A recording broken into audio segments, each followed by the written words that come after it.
Perdón, ¿Qué ahora recién me cosa? conecto. Sí. ¿Qué cuánto qué? Sería lo del video. Ahora recién me conecto. Pueden hacer, hola David, ¿qué tal? Puede ser el tiempo que menos, si hacen un video, va a ser menos tiempo que exponer. Ustedes armen todo su PowerPoint y después hacen un video. Inspírense en todos esos videos que tengo ahí en el Drive, ¿verdad? Pueden armar de eso, uno que sea de ustedes y pueden hablar, que sea creativo, ¿entienden? Y otra cosa también, hoy a la noche hay una charla con el arquitecto José Tocubilla. Miren un poco, porque él es un arquitecto muy famoso acá que trabaja mucho con la sostenibilidad. Hoy hay una clase, una videoconferencia con él desde la facultad. Creo que es el sello de oro de la Semana de la Arquitectura. Así Profe, que, cuál sería la diferencia con hacer un PowerPoint? y el PowerPoint ¿Querés lleva que se más muestren tiempo. videos que se No, me requiere la pueden arquitectura? hacer, hagan ustedes el PowerPoint, pero eso me pueden enviar como trabajo o el Word. Cualquiera de las, tiene que haber un trabajo escrito, puede ser en Word, puede ser en PowerPoint, pero con el orden que yo le estoy pidiendo, ¿verdad? Esa estructura que tiene. Y en la presentación de ustedes puede ser un video que ustedes, entre los dos, el equipo, presenta, arma con la información que hizo, ¿verdad? Y que eso les va a llevar menos tiempo que estar ahí exponiendo. Pero todos vemos, porque la idea es presentar una obra a cada equipo para aprender, para conocer. Porque si no me es muy fácil, ustedes me envían a mí y los compañeros no ven. Y a mí lo que me interesa es que todos aprendamos. Es como, ¿Y como de un cuántos, seminario que vamos a hacer, ¿eh? de cuántos minutos y qué obras? Y vos vas a elegir la obra, justamente ya arquitectos que sean del movimiento moderno, después de la Bauhaus, hasta antes que inicie la arquitectura contemporánea, Ok. 1950 máximo. Vamos, puede haber un poco, sí, puede llegar incluso algunos llegan a 1953, 1955. Pero sigan, miren lo que yo tengo en el Drive, sigan ese orden y el PowerPoint. Incluso pueden buscar más, ustedes buscan en internet quién eran los arquitectos modernistas más famosos de Europa, de Estados Unidos, de Inglaterra. Yo de Inglaterra no toqué a ninguno y son buenísimos, ¿entienden? O sea, la idea es que me sorprendan, la idea es que aprendamos más, por eso queremos hacer esta presentación. Si van a tener todos videos, espectacular, porque vamos a poder manejar el tiempo. Y también podemos hacer una clase abierta, le podemos invitar a otros profesores que sea más interesante en nuestra presentación, Hola, ¿verdad? profe. Hola, que ¿Qué no le tal? ve. Clarisa y profe. Discúlpame que Clarice, te interrumpa. no, no. Profe, Te- justamente recién pude conectarme porque se fue mi internet acá por el tiempo. Sí, en otro lugar Y estaba lloviendo mucho. sí, justo a la compañera Arami también se le terminó la luz. Sí. Profe, quería consultarte ese tema del trabajo, justamente, ¿qué fecha sería la entrega? No, la entrega del escrito, o sea, Ajá. lo que sea en Word o en PowerPoint, como ustedes crean que siguiendo esa estructura que yo compartí ya, voy a volver a compartir, porque parece que no miraron, se olvidan, por eso no puedo poner mucho tiempo antes, porque se pierden. Pero está en el Drive, está trabajo práctico segundo parcial, dice. Y dice todo el proceso, ¿verdad? Entonces lo que yo le dije que para la presentación puede ser, la presentación es una cosa y la entrega en el Canvas va a ser de lo escrito, no el video porque va a saturar el Canvas. Incluso el video pueden subir después a YouTube y pueden poner me pueden enviar o pueden enviar al WhatsApp o a mi mail el video, el link, ¿verdad? Bueno, lo que a mí me interesa es que la presentación sea animada, útil para todos, que aprendamos, que sea una cosa innovadora. Justamente eso es lo que estamos viendo los profesores de historia, ¿verdad? Que la historia no sea una cosa aburrida, sino que le inspire a ustedes para sus talleres, para su futuro profesional, para mejorar también la parte cultural, ¿verdad? El bagaje que ustedes tienen. Y entonces, esa es la idea, por eso le digo si podemos hacer un video interesante, que sea el trabajo que todos hicieron en el PowerPoint o en el Word, armar algo rápido en un video. video, incluyendo algunas imágenes de las obras de los arquitectos, si quieren un extracto del video de ellos. Hay mucho, se puede hacer. Así que incluir las palabras de ustedes, que sea algo lindo, ¿verdad? Libre, eso no es. El tiempo de ese video, pónganle máximo 5 minutos, porque pues ya es muy aburrido o muy largo. Profe, ¿para cuándo sería entonces la entrega del video? Y el video cuando ustedes exponen, porque ustedes tienen que exponer. Desde el viernes que viene, 2 días de clase les voy a dar para exposición. Ujú. Entonces, la exposición empezaría de hoy en 15. No, hoy en 8. Hoy estamos 8 de octubre. El 15 de Profe, ¿y octubre, usted tiene el orden de los grupos? no tengo. Ustedes van a tener que armar. No, si Bueno, recién. Y recién algunos se están enterando, Clarice. Por eso estoy hablando ya para no estar hinchando en el grupo de WhatsApp. sí, profe, está bien. Entonces te voy a armar el grupo y para este fin de Sí. semana ya te voy Y, a pasar la y, lista. y que se preparen para rendir, porque no voy a Claro. aceptar que pasemos nuestra hora, porque tienen ustedes otra asignatura, o sea, bien compartido el primer viernes y el segundo viernes. Y lo que les doy el tiempo para el segundo viernes es entregar en el Canvas lo que es lo físico, lo escrito. El video pueden poner en el escrito, pueden poner al final el link en YouTube o donde ustedes quieran subir, ¿verdad? O si quieren subir en Instagram, suben, no sé, una cosa como que sea interesante. Sí, profe, Si no van a didáctico. si no van a hacer el video, pueden hacer el PowerPoint y también eso me entregan con el trabajo. Puede ser diferente el Word de la presentación. Es libre, por eso les dejo, incluso por ejemplo se dividen, uno hace el PowerPoint y el otro hace el video, por ejemplo.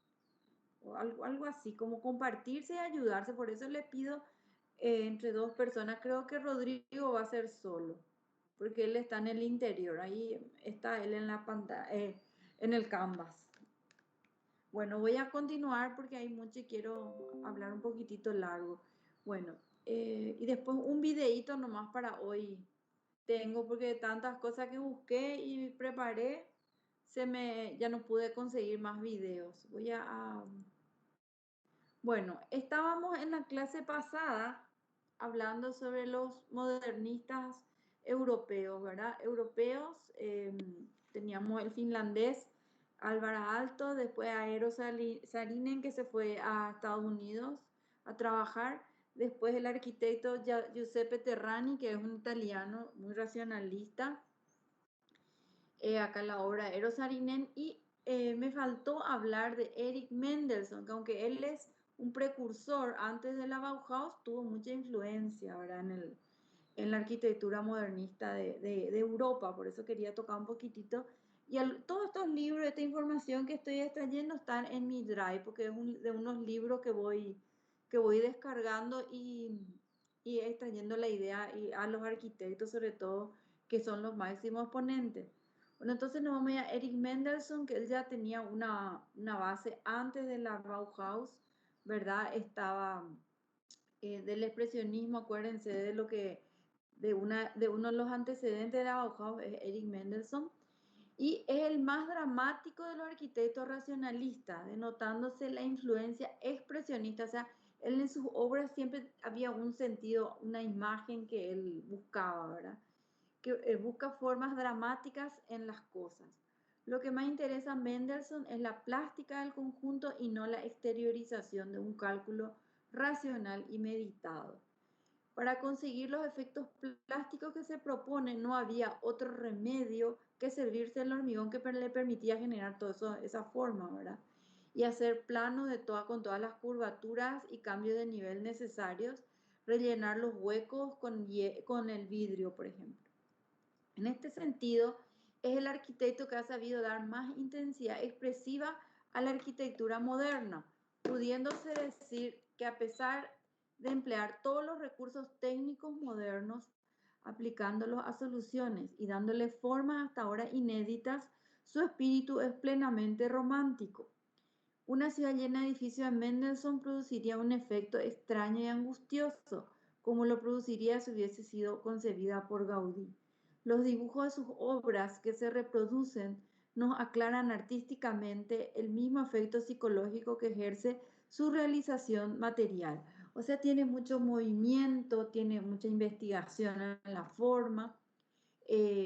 Sus edificios digamos, no se integraban con el entorno, ¿verdad? La forma que tenía. Era uno de los principios, digamos que tenía una iniciativa en cuanto al organicismo también en todas las formas libres que usaba, ¿verdad? Después, este es el famoso, ¿cómo es que se dice? Planetario, que está en la Torre Einstein, ¿verdad? Después tuvo otro esquema de rascacielos, una fábrica de chasis y otro de almacenes Choken, ¿verdad? Un monumento a, también otro monumento, obras así.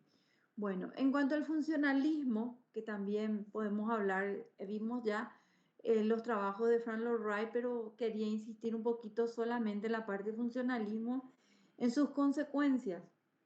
La reacción frente al funcionalismo ha sido justamente la arquitectura orgánica, pero no en el sentido absoluto que se estudiará después, desarrollado principalmente por Wright, sino en el sentido de procurar humanizar la arquitectura y llevarla a su justo límite entre la necesidad y el arte. Este organicismo era una reacción natural frente al excesivo valor teórico de la arquitectura racionalista. Tanto racionalismo y tanto funcionalismo no daban como resultado más que una arquitectura artística que no está adecuada con las necesidades reales de una civilización industrial, aunque hubiera en ello los elementos para resolverlas. Era necesario tomar en serio lo que la casa es útil para vivir y trabajar, pero que también debe tenerse en cuenta que hay que hacerla en serie y al alcance de todos. Las casas particulares están muy bien, pero en torno a una ciudad ello no es posible. Hay que resolver problemas concretos. A esto ha atendido la generación que ha seguido la de los arquitectos fundadores del racionalismo, encontrándonos con el racionalismo norteamericano de fines del siglo XIX, pero este sin las posibilidades ni los principios modernos, o sea, de lo que, digamos, hablábamos de los modernistas europeos. El finlandés a Aalto es el que se ha enfrentado con esta realidad y su escuela, aunque quizá menos bella, es la que ha sido la más seguida en todo el mundo, ¿verdad? Incluyendo, por ejemplo, Paraguay. Muchos de los arquitectos de esa época se influenciaban por Alvar Aalto. También hay muchas obras en Asunción que se inspiraron en la fachada o en el interiorismo de Frank Lloyd Wright. Por ejemplo, en esta imagen podemos ver lo que es el funcionalismo, cómo sus jardines tenían una respuesta a las necesidades del entorno o de la actividad del propietario, ¿verdad? Por ejemplo, vemos el jardín de la primera casa que está más arriba, una obra de Wright. Todas estas son obras de Wright. Es una casa, digamos, que es de la escuela de la Pradera, que usaba piscinas, fuentes de inspiración. Acuérdense que él tenía mucha relación con la arquitectura japonesa. Vemos los materiales que nos recuerdan a eso, que están ahí arriba de madera, generando ese tipo de sombras, ¿verdad? Después también vemos en el funcionalismo esa casa de la esquina, la casa Robbie, que por qué él usa esos muros como para ir separando los ambientes o para separar de la calle. Como no tiene mucho espacio y es una casa que está dentro de un área urbana, él iba generando unos muros, unos paneles como para dar intimismo y también para que la gente no ingrese a todos los espacios de la casa, ¿verdad? Pero la puerta, el acceso no lo impedía, sino que era para separar o lo elevaba o generaba unos muros, una independencia. También se leía desde la forma la función que había ahí, o sea, esa relación. Después el tema del techo, el volado del techo tenía una función que era para proteger del clima o para generar sombra o para generar un sentido de extensión del espacio, ¿verdad? Después aquí también acompañé tres imágenes de una de las casas también del estilo La Pradera.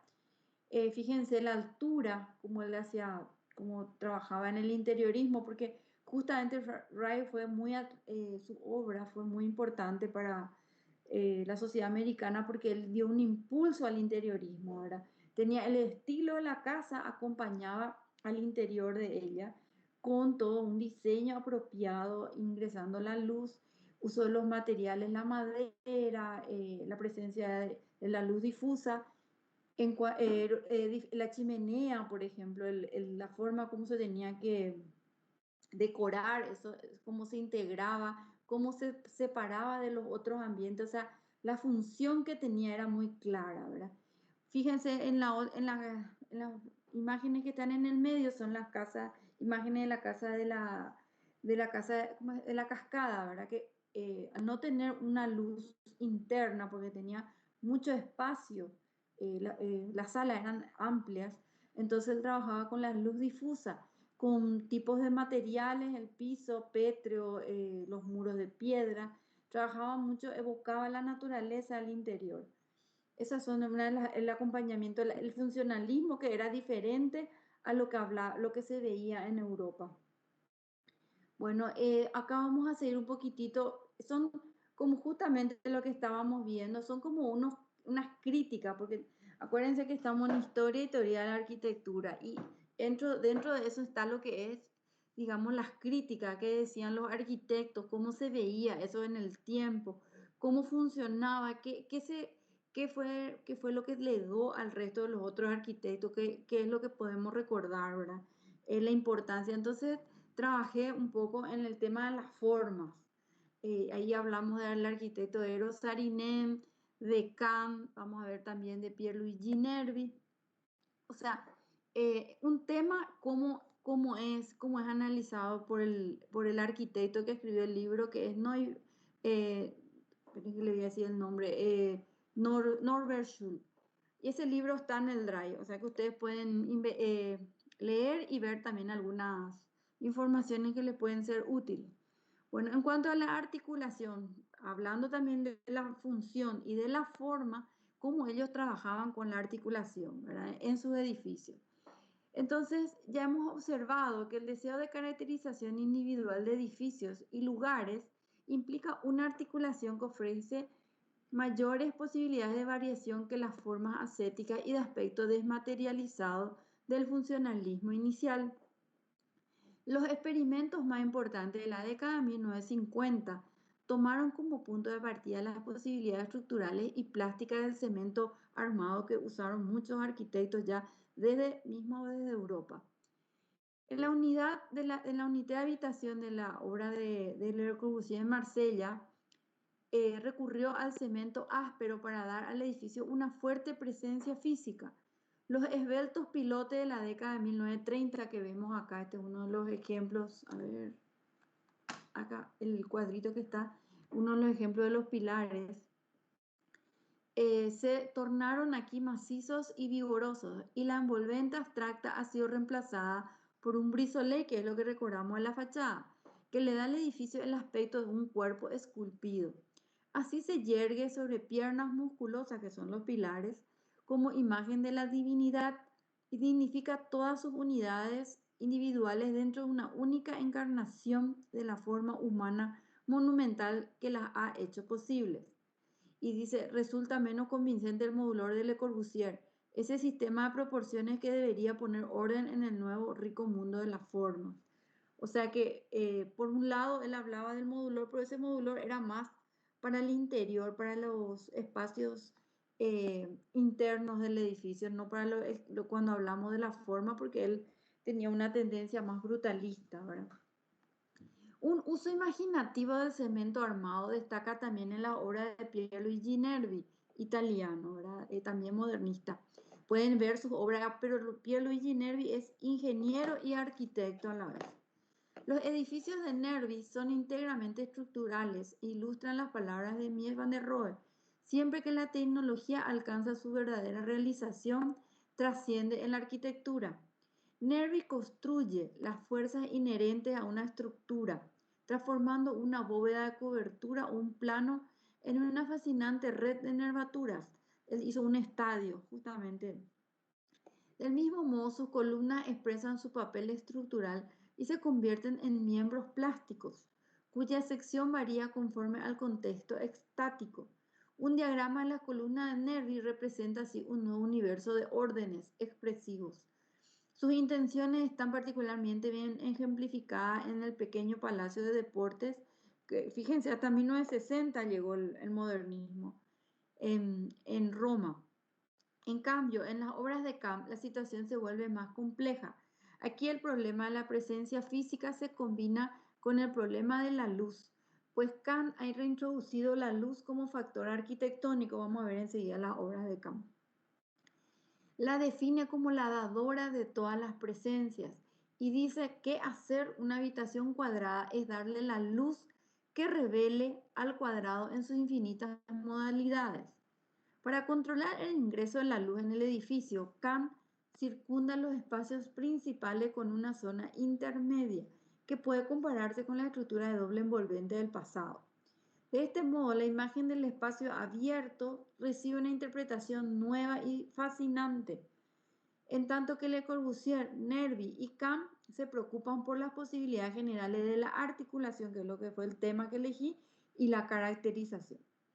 En cuanto a Eero Saarinen, que es la obra que vemos acá, la estación, la terminal aérea de Nueva York, se propuso lograr una caracterización espectacular del edificio individual. Cada uno de sus edificios es absolutamente diferente de los otros y casi no parece diseñado por el mismo arquitecto. Es un fenómeno interesante, pero por desgracia sus edificios poseen un carácter que, según el que escribe el libro, porque hay mucho de lo que yo estoy contando, son opiniones de Norbert Schul. Dice que es un poco superficial y retórico, dice, con excepción de la expresión dinámica de vuelo que tenía en la terminal de Kennedy en Nueva York. Después, continuando un poquito este tema, nos vamos a ir también a analizar la obra de Hans Schorum, que es una de las principales que está en Berlín. Bueno, entre los representantes de la generación más joven existe una marcada tendencia a la caracterización regional, eso, continuando lo de los arquitectos modernistas europeos sobre todo. El discípulo finlandés de Aalto, el arquitecto Reima Pietila, este puede ser otro arquitecto que pueden investigar, se dedica a las formas topológicas y los materiales naturales. Los edificios de metal y vidrio de James Stirling son realmente ingleses y la refinada elegancia del Paolo Portuguesi es inconfundiblemente italiano. Ahí ya tenemos dos temas más, dos arquitectos más que pueden investigar. Luego, el dinamismo doméstico de John Hudson, danés, que hizo la ópera de Sydney, y la arquitectura ecléctica de Robert Venturi es eminentemente norteamericano. Las obras de Venturi son de singular interés, pues indican el advenimiento de un nuevo tipo de relación con el pasado. Justamente él era un profesor en la universidad y él buscaba una forma nueva de expresarse y fue uno de los precursores del posmodernismo. Entonces, él restablece elementos convencionales como los arcos y las molduras y proclama que las cosas familiares vistas en un contexto no familiar se tornan perceptivamente nuevas y antiguas al mismo tiempo. Así, añade una nueva dimensión psicológica a la arquitectura y por eso su obra representa un paso fundamental hacia una arquitectura que expresa la riqueza y la ambigüedad de lo que se tiene de experiencia en la arquitectura moderna. Bueno, acá entramos en otro arquitecto muy famoso, modernista también, pero alemán, Hans Schorum, que hizo la Filarmónica de Berlín y tiene otras obras más. Lastimosamente, este edificio, como fue construido después de durante digamos, cuando estaba separada Alemania del este del oeste, después con todos los proyectos de integración de las dos Berlín, digamos que quedó como un poco abandonada, un poco que no fue valorada en toda su dimensión por la forma que tiene, pero sí la función es única, es un edificio único en el mundo. Es un lugar donde se genera obras de una filarmónica con salas increíbles de música y que, por ejemplo, van subiendo los escenarios, la acústica es única. O sea, quizás tengan que restaurarla o hacer un trabajo nuevo de revalorización como para que este edificio se siga destacando, pero sí funciona y sigue siendo, es de la comuna, del ayuntamiento, digamos, de la ciudad de Berlín. Un edificio donde todas las obras, las filarmónicas más famosas se realizan ahí. Bueno, entonces en esta reciente obra de Hans Schorum, que falleció en 1972, se pone de manifiesto también la profunda comprensión del problema planteado por la creación de un espacio significativo. El edificio quedó terminado en 1963, pero la idea básica ya la tenía definida en el proyecto presentado en un concurso en 1956. O sea que fíjense, su teoría seguía vigente en 1963 cuando lo termina. Mientras la iglesia de Ronchamp, haciendo una comparación con las formas orgánicas, se proponía dar al hombre una nueva identidad entre el cielo y la tierra, la filarmónica tuvo otro objetivo. Básicamente es un contenedor de música y se asemeja a una especie de gigantesco instrumento cuyos muros exteriores tienen el aspecto de las delgadas membranas de una caja de resonancia. La música es el centro, es ahí la sencilla idea que determinó la forma que tiene ese auditorio, ¿verdad? Todo el edificio debe entenderse en relación con esta idea. Eso escribió también Schorum para explicar su proyecto. Su método básico fue siempre generar una obra arquitectónica a partir de un centro significativo y sus edificios fueron concebidos como órganos para las funciones representadas por el centro. Se retorna así a la noción básica de que las acciones humanas tienen lugar y que entre el carácter del lugar y el significado de la acción hay una relación recíproca. O sea, el arquitecto cómo se conecta con su forma. Bueno, viendo más imágenes al interior y también en un arquitecto que dibujó la fachada desde afuera de la plaza. Fíjense lo rico que es el juego de volúmenes. También en su planta, digamos, cómo hay toda una riqueza, cómo se va integrando, cómo fue un gran diseñador el arquitecto. Después también en la presentación de las butacas, el escenario se levanta. Por ejemplo, un pianista, cuando va a actuar, el pianista sube y los cantantes se quedan abajo. Y después el pianista deja de actuar y vuelve a bajar. Podemos ver acá en el corte cómo se va produciendo. O sea, es un teatro móvil, ¿verdad? En la filarmónica, el concepto de la música en el centro presupone que el auditorio rodea a la orquesta, que eso es único, no se conoce en otro lugar. Distribuidos en grupos, hay 2.218 asientos que están situados sobre sus gradas ascendentes, que Schorum comparaba con terrazas de viñedos.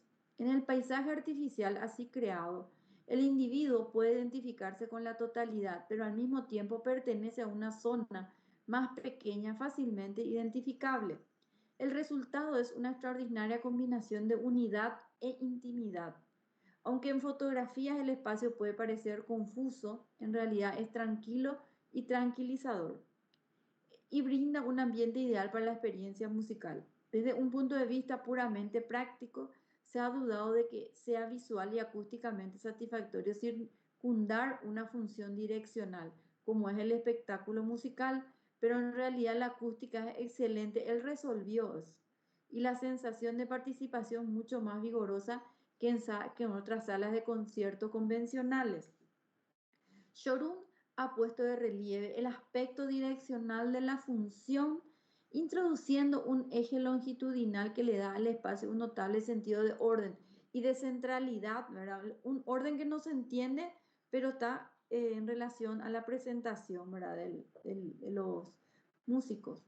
La sala principal está rodeada por un vestíbulo de forma y carácter extraordinarios que sirve para distribuir al público hacia los guardarropas y las diferentes secciones del auditorio, y como órgano de circulación funciona mejor que la mayoría de los habituales espacios regulares. Acuérdense que estamos acostumbrados a ver esos teatros de ópera como el de Viena, como el de Praga, como el del Teatro Colón, el de Milán, pero esto era otra cosa, era nuevo totalmente y este sirvió de modelo para todo lo que vienen después. Entonces, aparte de cumplir ese objetivo práctico, el vestíbulo crea una significativa expectativa en el visitante porque es la llegada, ¿verdad? Cuando hablamos de donde hablaba guardarropa, acuérdense que los alemanes viven en el norte de Europa, hace mucho frío, vienen con todos sus tapados, molesta, tienen gorra, sombrilla porque llueve, entonces dejan en el guardarropa toda su ropa, le dan un ticket, vos te vas, te sentás y te vas cómoda con tu ropa de gala, porque la gente se va a la filarmónica con vestidos largos, los hombres con traje, los actores o los músicos actúan con smoking. Es un momento lujoso, una cosa, es, ¿cómo le puedo decir? El artista, lo máximo de un artista, ir a verlo, ¿verdad? Las cantantes actúan con ropa de pana o con colores, es realmente una belleza el lugar y todo lo que mueve a eso, ¿verdad? La cultura. Es un sitio, digamos, muy importante para la cultura alemana, este teatro, ¿verdad? Lastimosamente, como les dije, no está tan valorado su forma, su edificio en la parte externa, quizás por el costo que esto va a tener, pero sí el edificio sigue siendo utilizado por la Orquesta Filarmónica de Berlín. Bueno, como la música misma se trata de un mundo lleno de secretos que se van descubriendo mediante el movimiento en el espacio y en el tiempo y que conducen al oyente hacia la esclarecedora experiencia que ofrece el interior. Al mismo tiempo, este vestíbulo prepara el encuentro con el agitado mundo urbano del exterior. El vestíbulo es esta parte que estamos viendo. Fíjense, la entrada y toda la parte antes de subir al escenario. Digamos, el escenario es el auditorio, está todo integrado. Bueno, al mismo tiempo este vestíbulo prepara el encuentro con el agitado mundo urbano del exterior. Es como una ciudad grandiosa e íntima e infinitamente variada. La filarmónica demuestra que el entorno del hombre en su totalidad adquiere sentido cuando una multitud de elementos se relaciona con un centro significativo. La filarmónica es la obra maestra de la arquitectura orgánica en Alemania. Aquí comprendemos que el concepto de forma orgánica no está limitado al ambiente natural, que es el punto de partida de las obras de Aalto, es diferente. Está basado en la música. Un arquitecto básicamente rural se lo consideraba a Aalto. En la filarmónica el entorno urbano se ha tornado orgánico y recuerda la imagen de una ciudad que consta de órganos vivos y de sus prolongaciones. Constituye un modelo posible de arquitectura orgánica. Después también en esta época tenemos que hablar un poco del pensamiento de los filósofos, ¿verdad? La pregunta por el lugar y por el habitar. Y también un poco ya pensando en lo que era el regionalismo en ciertas ciudades, ¿verdad? En ciertos países, que como el caso de Estados Unidos, que hizo diferente la arquitectura moderna, respetando los gustos de los usuarios, ¿verdad? Dice, un grupo de pensadores dentro de lo que sobresale Heidegger van a preguntarse por la idea de lugar. Su reflexión sobre este tema queda consignada en el texto Construir, Habitar, Pensar, documento que influenciaría a teórico de la arquitectura en el desarrollo de la idea del genius loci. La postura de Heidegger puede sintetizarse en la resolución de dos cuestionamientos principales, ¿qué es habitar? Y el segundo, ¿en qué medida construir pertenece al habitar? La reflexión se concreta en el análisis lingüístico del vocabulario bauen, construir, desde el cual llega la idea de que habitar en su esencia final es salvar, en sus palabras, los mortales habitan en la medida en que salvan la tierra. A su vez, salvar es entendido como cuidar o como mirar por. La reflexión abre nuevos interrogantes que habría que salvar, por qué o quién habría que mirar y por qué habría que cuidar. Bueno, y en el regionalismo crítico, el concepto de arquitectura con sentido de lugar está influenciado por una serie de pensadores en Europa, entre los que se conocen a Semper, Christian Norbert Schul y Kenneth Frampton. Dos de esos libros ustedes tienen en el Drive.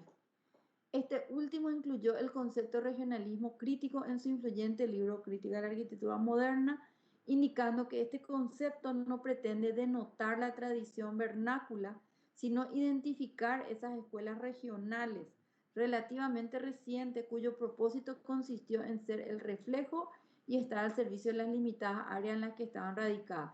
Recordémonos, por ejemplo, de Alvar Aalto, finlandés, todo lo que es la cultura nórdica. Esta visión propende a una práctica arquitectónica desligada de los influjos centralizadores que buscan enfrentar los problemas y las necesidades locales.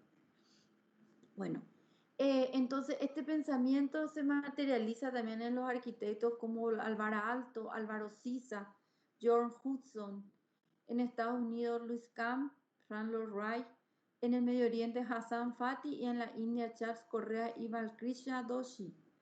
La obra arquitectónica de Alvar Aalto va a tener una gran influencia debido al ejercicio de una arquitectura comprometida con las cualidades culturales, tecnológicas y estilísticas del lugar en el que se emplaza, dejando de lado la tendencia universal de la arquitectura moderna. Fíjense cómo se va separando esos procesos, por eso estamos estudiando de una forma ya desde la visión de Norbert Schul o de Kenneth Frampton, que hablan de los legados, ¿verdad? Y cómo se van diferenciando otra vez.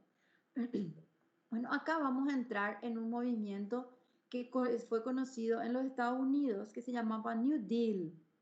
New Deal forma parte del arquitecto, a ver, el nombre que me... Russell, Buckminster Fuller, después Philip Johnson y Louis Kahn. En el Fuller fue justamente, les voy a contar un poco de lo que doy también en Historia 6. Fuller fue un arquitecto que tenía un estudio muy importante y muy famoso en Inglaterra. Y así como Louis Sullivan, su ayudante era Frank Lloyd Wright, el ayudante de Fuller es Norman Foster. Entonces, la influencia de este Fuller en todos estos arquitectos es muy interesante, ¿verdad? Muy conocido para nosotros, pero muy famoso para los ingleses. Pueden buscar también sus obras para inspirarse, ¿verdad? Bueno, el New Deal es ese grupo, un grupo de arquitectos que tuvieron mucha influencia en Estados Unidos.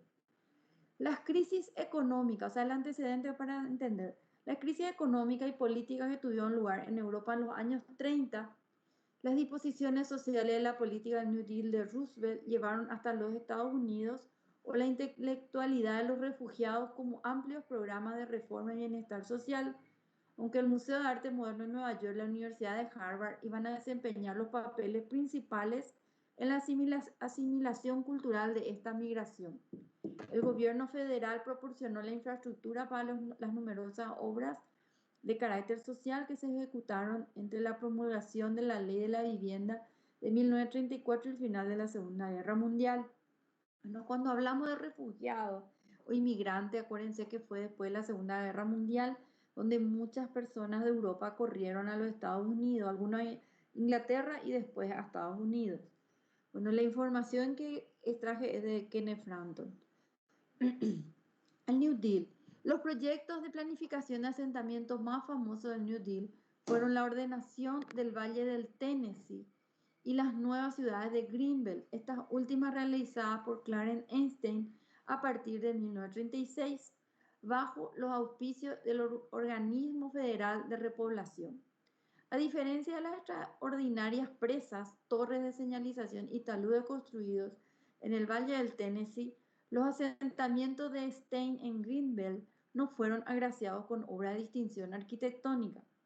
Desde este punto de vista, los mejores resultados se obtuvieron de los pueblos obreros financiados en ese mismo periodo por el Organismo de Seguridad Agraria, de los cuales el ejemplo más típico es la comunidad rural de Chandler, Arizona, construido con adobe, según un proyecto de Vernon de Mars.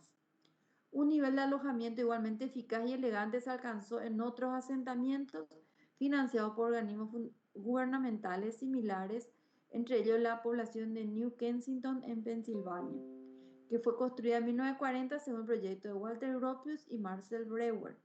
Después está el conjunto Chanel Heights en San Pedro, Los Ángeles, diseñado por Richard Neutra.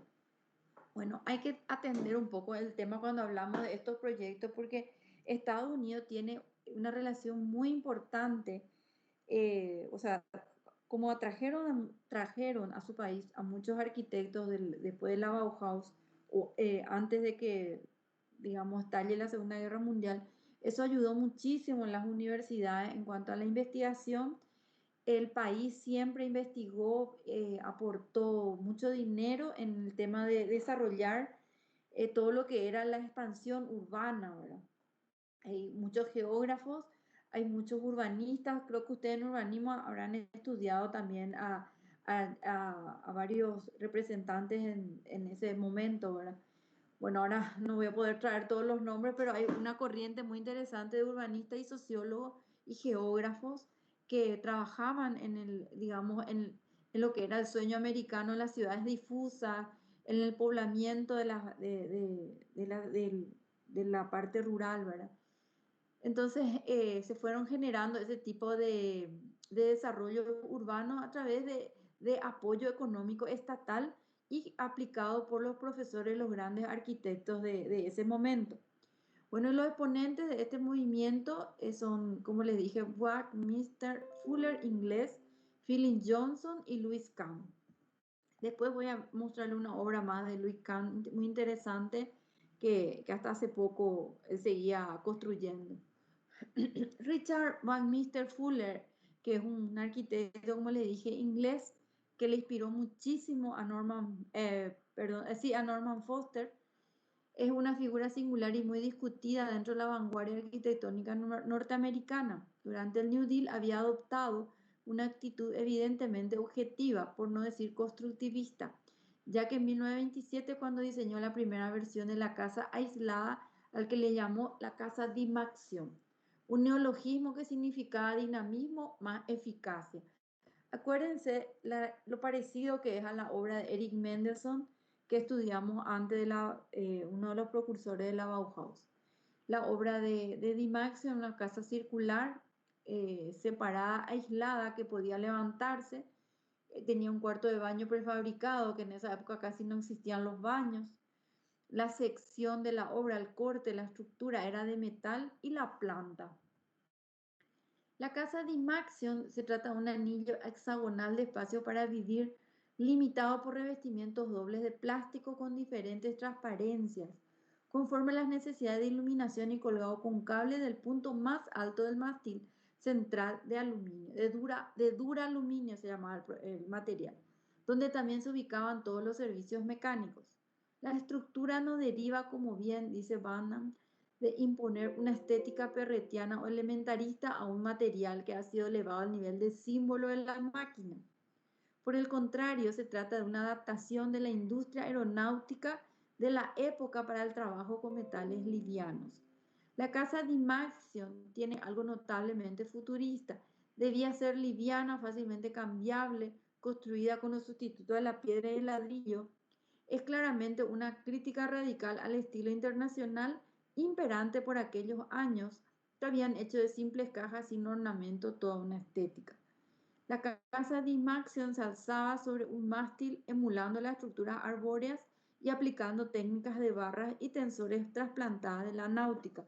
Bueno, acá vemos también que los arquitectos tenían algunos gustos particulares. Por ejemplo, este arquitecto se inspiraba en el tema de los aviones, en el tema de la náutica, y como fue el padre de Norman Foster es aviador, también muchas de sus obras se inspiraron en la aviación y por eso ellos se dedican más a construir aeropuertos. O sea, hay una relación también en la búsqueda, en todo lo que... Son genios, entonces, así como Leonardo da Vinci ya había diseñado un helicóptero, ¿verdad? Hace 500 años. Bueno, Philip Johnson, siguiendo la escuela New Deal, que me parece muy interesante, que estuve descubriendo todo este mundo. Yo sigo el libro ese de Kenneth Frampton y voy buscando más información para agregarla a ustedes, ¿verdad? Bueno, Philip Johnson, el otro precursor, organizó las primeras visitas arquitectónicas a Ludwig Mies van der Rohe y también a Le Corbusier, cuando estos viajaron a los Estados Unidos.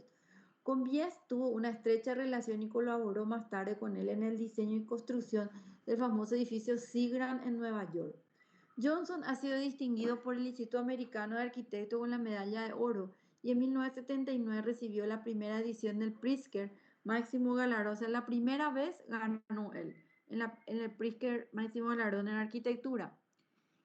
Las obras de Johnson, un ejemplo acá que vamos a ver, la casa de vidrio, de cristal, es probablemente la casa de cristal, la House en New Canaan, Connecticut, la más famosa de sus obras. Es un edificio cuya estructura metálica, que es muy esbelta, no oculta lo que pasa a su interior. Todas las paredes son enteramente de vidrio, de forma que la casa se hace transparente, permitiendo ver desde un lado lo que ocurre en el otro, mirando a través del edificio. Johnson diseñó la casa para sí mismo y al mismo tiempo como tesis para su graduación. Desde entonces Johnson vivió siempre en ella, por lo que también se le conoce como la casa de Johnson. Acuérdense que vimos la otra casa de Farhouse que hizo Mies van der Rohe, que tuvo muchos problemas con su clienta. Bueno, y ahora entramos en Louis Kahn. Louis Isadore Kahn fue nombrado arquitecto en Filadelfia, falleció en 1974, el que tiene obras más recientes. Después de trabajar en varios estudios en esa ciudad, fundó el suyo propio en 1935 y al mismo tiempo que dirigió sus estudios se dedicó también a la crítica del diseño y a la docencia en la Escuela de Arquitectura de Yale, 1947 a 1957. Desde este último año hasta su muerte fue profesor de arquitectura en la Escuela de Diseño de la Universidad de Pensilvania, que es una universidad nacional. Justamente hay un arquitecto que está haciendo su doctorado en Penn State, en la Universidad de Pensilvania, en uno de estos temas así extraños de uso de materiales. El estilo de Kahn, influenciado por las antiguas ruinas, tiende a la monumentalidad y al monolitismo, a la intemporalidad. Sus edificios no esconden su peso, sus materiales o su forma de construirse. Quiero también agregar que hay un sitio, si ustedes quieren estudiar la Louis Kahn, hay un sitio, una fundación sobre sus trabajos y ahí exponen sus obras. O sea que cada uno de estos arquitectos tienen como unos fans o la familia rescata la vida de ellos, ¿verdad? En cuanto a la galería de arte que él hizo en la Universidad de Yale, en la que vamos a ver ahora. La galería de arte fue el primer encargo importante para Louis Kahn y se considera su primera obra maestra. Imagínense una galería de arte para la Universidad de Yale, eso está en Boston. Estas dos universidades más famosas de Estados Unidos, Yale y Harvard, están en Boston. No sé, creo que están medio cerca una a la otra, no sé muy bien cómo es la relación, pero ahí se ubican para que tengan una idea, hacia arriba, hacia el norte de Nueva York. El arquitecto la diseñó durante su estancia en la Escuela de Arquitectura de la universidad, a la que había sido invitado como crítico. Este edificio fue el primero de los 3 museos de arte que Kahn iba a diseñar a lo largo de su carrera y representó un drástico cambio para la arquitectura convencional de los museos de América y de todos los edificios institucionales en su conjunto. El diseño de Kahn ha sido celebrado no solo por su belleza, geometría y luminosidad, sino también por sus innovaciones en la ingeniería estructural y ha servido para catalizar muchas de sus ideas básicas sobre arquitectura. Esta obra marcó la emergencia de Kahn como un diseñador que no se adhería a las ideas entonces predominantes de la forma hacia la función, por la que se distinguía el estilo internacional. También este tipo de formas influenció muchísimo en la arquitectura americana y eso llega hasta nuestro subcontinente, que es Sudamérica, ¿verdad? Bueno, esta es la entrada a la galería y les busqué en internet porque la información que tenía en el libro a veces a mí me da muchísima rabia porque muestran fotos del edificio, de una foto de un costado y nada más. Entonces yo siempre me voy y me aseguro de conocer más sobre la obra y vi que este edificio está pegado a una construcción antigua, digamos del neoclásico o el revival en Estados Unidos y cómo se integra. Me encantó eso. Vemos primero la estructura, la planta, ¿verdad? Toda modulada, la relación de la escalera, los espacios libres, cómo eso equipar, la conexión con el espacio exterior, pero su conexión con una obra de patrimonio espectacular, cómo respetó la altura. Acá hablamos ya de otros criterios, pero él marca su impronta, que esto es lo nuevo, que esta es la arquitectura moderna, y desconoce esta obra de valor patrimonial y digamos, única, una pieza única con un valor estético increíble, pero él usa un material parecido y en la proporción, la altura, la escala es la que le conecta, ¿verdad? Cuando queremos hacer un proyecto de una obra nueva en un centro histórico, fíjense cómo estos grandes profesores, grandes maestros de la arquitectura daban sus soluciones, ¿verdad? Bueno, proyectos posteriores.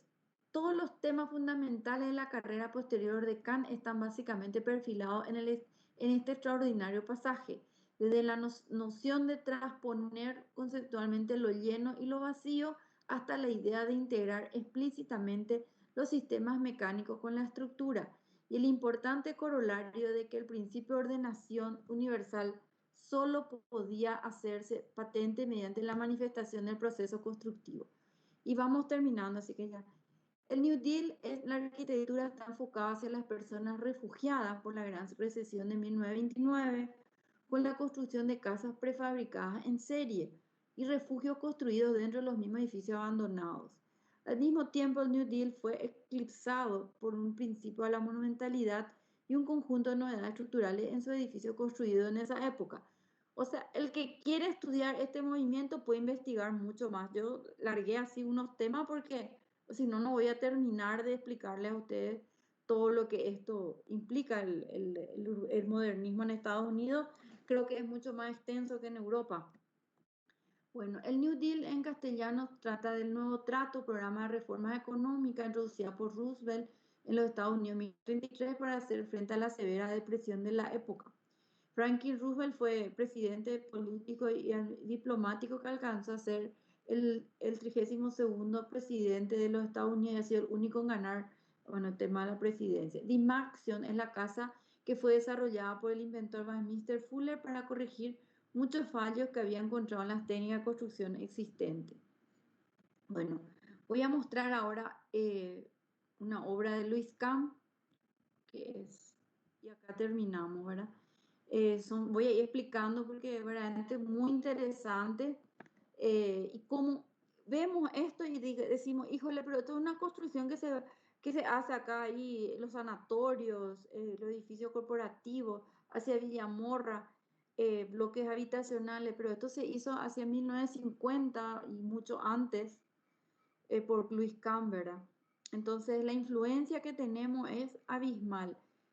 Se inspiraba muchísimo, trabajaba mucho en universidades, laboratorios, industrias químicas. Como les dije, en su página web cuenta toda digamos, hasta qué tipo de obra, hasta iglesias hizo, ¿verdad? Bueno, entonces una de sus obras que es la que más tiene información, digamos, técnica, es la Centro Richard de Investigaciones Médicas. Constituye uno de los fenómenos más extraordinarios en la historia de la arquitectura moderna. Después de pasar gran parte de su vida entre la teoría y la enseñanza, de pronto alcanzó la madurez creadora y ejecutó una serie de edificios que han restituido a toda una generación de arquitectos más jóvenes la fe en la arquitectura como arte capaz de expresar valores esenciales de la existencia, según Vincenzi Scully, que lento es el crecimiento de este árbol, casi un tocón de olivo relacionando al árbol, y que aún debe crecer para las generaciones que vendrán. En las obras de Kant, las intenciones básicas de la arquitectura moderna se unen para formar una síntesis singular. Todos sus proyectos parecen determinados por un principio generador, como los edificios de la corriente orgánica, pero también poseen la regularidad estructural y la articulación de Mies van der Rohe, así como la presencia y la potencia de las últimas obras de Le Corbusier. Asimismo, contienen obvias referencias a la historia arquitectónica, sin por esto convertirse nunca en pastiche, que digamos, eso, la moda, ¿verdad? Kant es el iniciador de una nueva época de verdadero pluralismo arquitectónico. No reduce el pluralismo a declaraciones retóricas como Saarinen, ni se convierte en víctima de una uniformidad de carácter determinado por él mismo, como Sharon. En las obras de Kant, la arquitectura renace a una nueva vida, no solo como método, sino como hecho concreto en cada edificio. Cada solución práctica es fiel a su enunciación teórica. La naturaleza del espacio refleja lo que exige ser. Pocas palabras de arquitectura en las últimas décadas han tenido una influencia mayor que la del Centro Richard para la Universidad de Pensilvania en Filadelfia. O sea, es un edificio de investigación de la universidad. En él las ideas básicas derivaron de dos observaciones, que los hombres de ciencia trabajan solos o en grupo, si bien constituyen una especie de colectividad, y que el peligroso aire contaminado producido por la actividad de investigación no debe llegar a los espacios destinados al trabajo. El edificio entonces deseó ser un agrupamiento de espacios principales relativamente pequeños servidos por elementos separados para entrada y salida del aire, como el terreno. Vemos acá la planta, esta es la planta del edificio. Como el terreno era de dimensiones limitadas, el proyecto final consta de 3 torres de laboratorio que vemos, las que están en forma vertical, con plantas totalmente libres y una torre de servicios más cerrada y una serie de torrecillas que contienen escaleras y conductos. Más tarde se añadieron otras 2 torres principales y una torre de servicio. El agrupamiento de torres tiene cierta semejanza con los centros urbanos en las ciudades medievales y representa al mismo tiempo un esquema de desarrollo abierto y fundamentalmente nuevo. Importante es hacer resaltar que ese esquema es el resultado de aquello que desea ser, un edificio para investigaciones médicas en Pensilvania, y por ello no constituye un tipo general. Pensilvania no está en Boston, esta es otra obra, tenía una en Yale y esta es en Pensilvania, que es en Filadelfia. Esta es más cerca de Washington, para que se ubiquen. La otra que les conté era la de Yale. Bueno, y por ello no constituye un tipo general. En consecuencia, está en contra el espíritu de la arquitectura pluralista, la imitación de los grupos de torres de Kant en ambientes y con propósitos totalmente distintos. Como dice Kant, un caballo pintado a rayas no es una cebra. Cada torre de laboratorio tiene un esqueleto básico de cemento con 8 columnas perimetrales colocadas de a 2 en la parte central de cada lado. Vigas articuladas estructuralmente y en 2 direcciones le dan al sistema una apariencia vigorosa y digna. En general, el Centro Richard concreta el concepto de forma abierta, uno de los principios realmente esenciales de la arquitectura moderna, sugerido ya con Paxton, acuérdense, en ingeniería de la arquitectura. Luego se lo había olvidado bajo la presión de la idea clasicista, según la cual un edificio debe tener una forma general simple.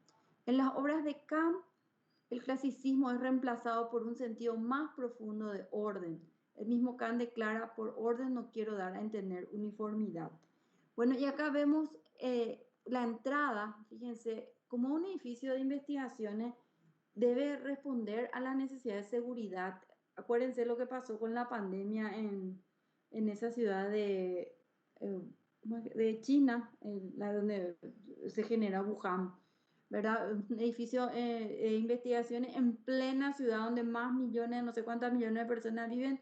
Bueno, hicieron un edificio, un experimento ahí que salta el bicho, el virus, y se integra en la ciudad. O sea, eso es lo que menos había que hacer. En cambio, él creó en un centro universitario un edificio con una forma específica y le dio a cada actividad una forma que lo va organizando, ¿verdad?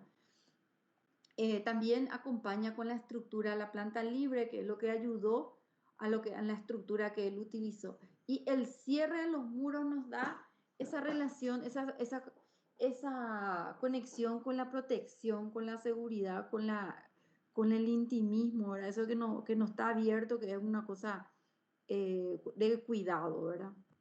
Bueno, y acá también seguimos, este es digamos, el Instituto Richard. Esas columnas son los lugares de respiración, ¿verdad? De cómo ellos trabajan, los científicos, aseguran la parte de bioseguridad, tiene una relación, y después se lee también la planta libre a través de los materiales que utiliza.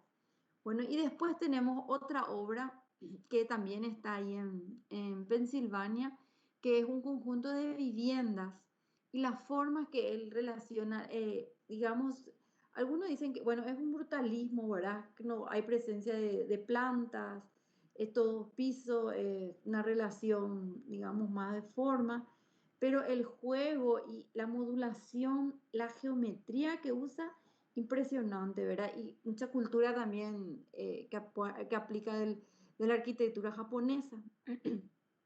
El manejo de los materiales, fíjense acá el hormigón con el vidrio, con metal y con madera, los espacios entrante y saliente y la modulación, ¿verdad? Como otra vez va trabajando en diferentes formas.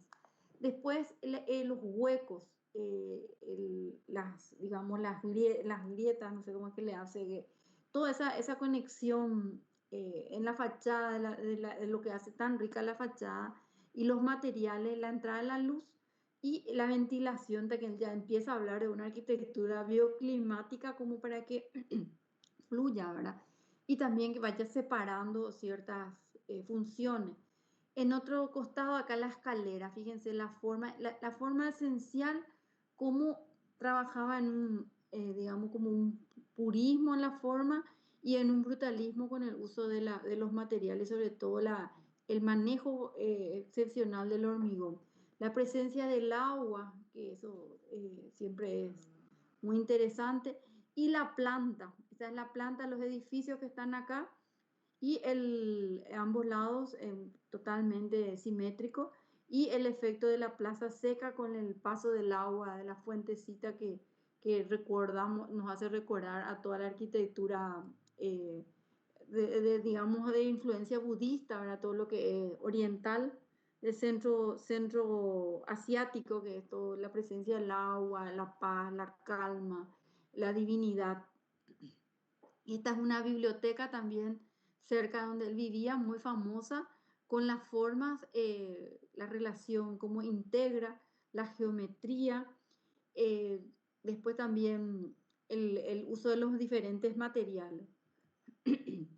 Este es otro, creo que es otro laboratorio, no, un museo es este, las formas, el manejo del material, la presencia del agua, los usos de la escala, ¿verdad? Una escala bastante interesante, y su conexión con los jardines, todo el paisajismo, la vegetación, los desniveles, la topografía y también, por ejemplo, espacios para ingresar la escultura, ¿verdad?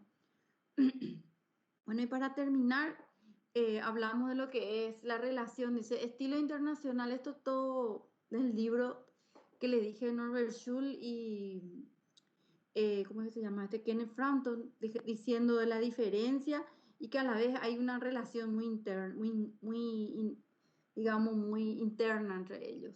El estilo internacional, que tiene su origen en la exposición organizada por Russell Hitchcock y Philip Johnson en el Museo de Modern Art de Nueva York en 1932, y en el libro publicado por ambos, el International Style, que surge desde 1922. A eso ellos le llamaron, ¿verdad? Pero su término sinónimo es el movimiento moderno que surgió en Europa, ¿verdad? Procedente del libro de los pioneros del movimiento moderno de William Morris a Walter Gropius, que escribió Nicolás Pevsner. Este último tiene un sentido más extenso e incluiría además del racionalismo estilo internacional a los movimientos de vanguardia de las dos primeras décadas del siglo XX, como el expresionismo, cubismo, futurismo, neoplasticismo y constructivismo, considerado en ocasiones genéricamente como un prerracionalismo o protorracionalismo. Esta corriente buscaba una arquitectura fundamentada en la razón, de líneas sencillas y funcionales basadas en formas geométricas simples y materiales de orden industrial, acero, hormigón, vidrio, al tiempo que renunciaba a la ornamentación excesiva y otorgaba una gran importancia al diseño, que era igualmente sencillo y funcional. Recordando, digo todo esto y recuerdo todas las imágenes que vimos, ¿verdad?, anteriormente. La arquitectura racionalista tuvo una estrecha relación con los adelantos tecnológicos y la producción industrial, especialmente por la defensa acérrima de dicha relación preconizada por Walter Gropius desde su fundación en la Bauhaus. También abogó por la utilización de elementos prefabricados y módulos desmontables. Su lenguaje formal se basaba en una geometría de líneas simples como el cubo, el cono, el cilindro y la esfera. Y defendía el uso de la planta, fachada libre y proyección del edificio desde dentro hacia afuera. Una de las principales premisas fue el funcionalismo, una teoría que postulaba la subordinación del lenguaje arquitectónico a su función sin considerar su aspecto estético o cualquier otra idea secundaria. Tal como indica su denominación, el movimiento moderno fue un estilo comprometido con los valores de la modernidad en paralelo a las denominadas vanguardias artísticas que se desarrollaban en ese momento en artes plásticas. Acá le puse otra vez otra imagen del edificio de Cannes, como para ir recordando lo que voy leyendo y las formas, la relación con el modernismo. Este movimiento preocupado por la mejora de la sociedad, por influir en mejorar la vida de la gente a través de un lenguaje innovador que supuso una ruptura con la tradición en busca de una nueva forma de construir, de una nueva forma de interpretar la relación del ser humano con su entorno y de buscar nuevas soluciones que solventasen el problema del aumento de la población en las grandes ciudades. Para ello se valió no solo los aportes teóricos, sino las nuevas formas de concebir los espacios y de utilizar el diseño como herramienta para aunar funcionalidad y estética, sino también en los adelantos técnico-industriales, en la utilización de nuevas técnicas y nuevos materiales. Y además la arquitectura, este movimiento se interesó en el urbanismo y en el diseño y fomentó la teoría arquitectónica y la organización de congresos y conferencias para la difusión del nuevo movimiento. A ello se concretó el famoso Congreso de la CIAM, que fue uno de los que organizó Le Corbusier, así como un cuerpo ejecutivo que existe que se llama Comité Internacional para la Resolución de los Problemas de la Arquitectura Contemporánea. Y bueno, eso es todo por hoy. Voy a mostrarles mi videíto que es re cortito. Ya voy y terminamos. Ay, un ratito. No. Ahí. Vamos a ver ahora una obra de Luis Kahn. Es una casa que él hizo. A ver.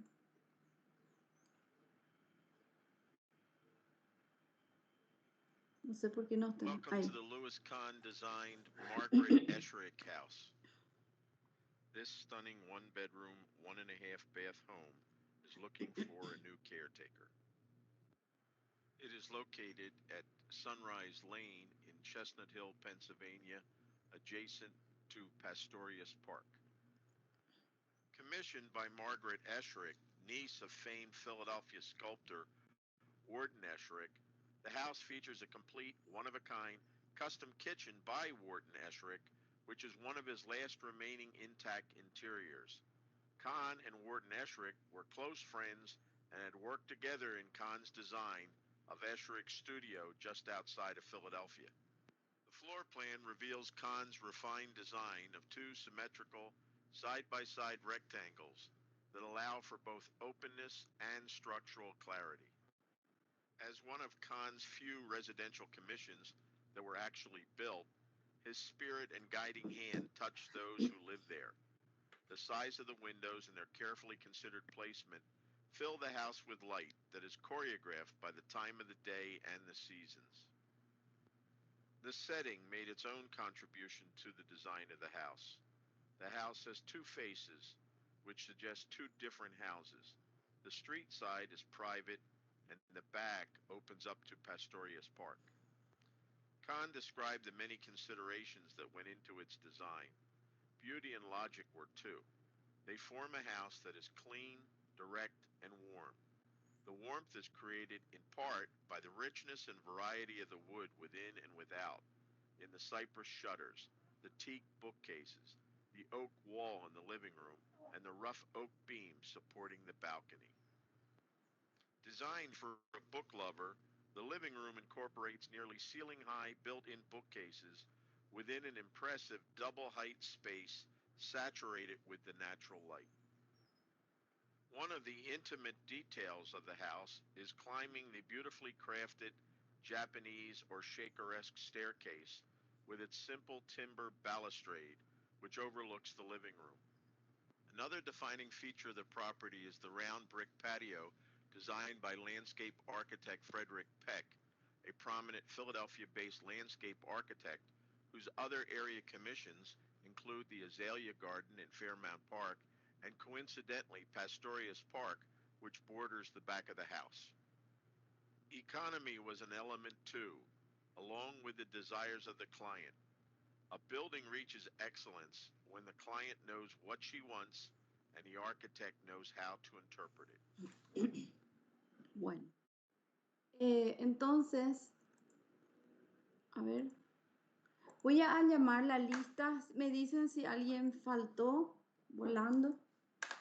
No quiero olvidarme porque ahora veo que hay necesidad de tema de la presencia, por si por ahí alguien no se presenta a rendir. Un ratito.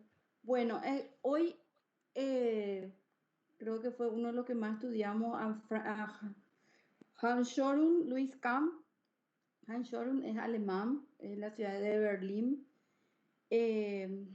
A ver, otro, la obra de lo que es, a ver, un ratito para recordarme un poco de todo, para hacer un recuento. Luis Kamm, y vimos una obra de Philip Johnson. Después la obra de Fuller. Y sí, más nos enfocamos en la obra de Schorum, ¿verdad? Entonces, pueden ir buscando ustedes unas obras de ellos, pueden inspirarse, es libre. Solo que les pido que trabajen con la lista para no compartir, o sea, para no tener el mismo tema, ¿verdad? Que sea diferente, por favor. No sé si hay alguna pregunta, voy a anotar. Larisa Arteta ya presente, ¿verdad? Sí, pero Podemos Alex ver. Ando, se pueden No, ir retirar cuando ¿por les qué no? llamo. Alex Ando, Larisa Arteta, si tienen alguna pregunta, algún comentario sobre lo que Profesor, ¿me escucha? vimos, ¿sí? Te quería preguntar si tiene que Sí. ser de algún arquitecto de los que vos ya hablaste o si puede ser otro. Y es libre, con tal de que no me ponga de 1980, o sea, que responda a ese periodo y más o menos el mismo estilo, ¿verdad? Puede ser europeo, puede ser americano. No entremos todavía en Latinoamérica porque, ya les digo, eso porque eso vamos a entrar recién en el otro parcial. Todo lo que sea Europa y Estados Unidos, justamente eso está en el programa, ¿verdad? Por eso Bueno, no estoy pasando, porque quiero insistir en el tema, en concentrarnos en esta influencia arquitectónica como para, digamos, marcar más, conocer más, afianzar los conocimientos y después nos vamos al otro, ¿verdad? y Pero puede no se ser apuren. solamente una obra, profe. Sí, puede ser una obra o puede ser el arquitecto, un Ok. arquitecto con todas sus obras. Pueden estudiarla uno y va a ser mucho más rico también. O si no, pero lo que pasa es que el tema es que se pueden repetir, eso es lo que tienen que ver. Puede ser un mismo arquitecto con diferentes obras. Y el grupo que pueden hacer un video, no sé, organícense por tema de arquitecto, es libre, por eso les digo, pueden presentar en un PowerPoint, el PowerPoint nomás tarda mucho y somos muchos, ¿verdad? Puede ser un video sin síntesis, donde pueden unir todas las obras de los diferentes trabajos, por ejemplo, un mismo arquitecto, un arquitecto Álvaro Alto, por ejemplo, pueden elegir 3 obras y hacer un video, o si no, uno solo hace un arquitecto y habla de todos sus videos, eso es libre. Yo nomás le estoy dando algunas ideas posibles.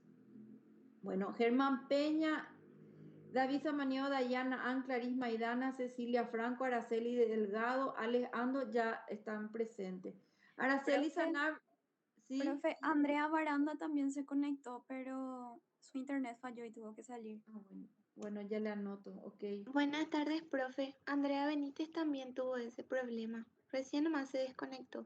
Bueno, y Araceli Sanabria está acá. Entró. Ella está en este semestre, ¿verdad? Hola. Porque quiero saber ¿Quién, si profe? Araceli Disculpame, no Sanabria. escuché, profe. Araceli Arace- Sanabria. sí, ella está con ustedes. Tengo que ver Ar- la lista, profe, porque la verdad que hay muchas Aracelis. Sí, ese fue mi problema y que me olvidé. Suerte que me dejaron ingresar otra vez sus notas. Hay muchas Araceli. Pero no vino hoy. Bueno, ¿cuántos somos en nuestra lista? Ahora Giselle Silva, Andrea Benítez, Germán Peña, Karina Duré presente, María Alejandra Serviana, hasta ellas se pueden retirar. Rodrigo Benítez presente. Presente, profe. Y Hagan hasta una linda presentación, en serio, no vayan a hacer una copia, una cosa aburrida, sino interesante. Así que cuenten, por ejemplo, así como les comenté, cómo se inspiró en la planta del edificio de la Filarmónica de Berlín. No importa que lean, contarle, porque es difícil por recordarse de todo cómo se inspiró. La memoria del edificio es complicado recordarse. Yo misma a mí me cuesta, por eso leo.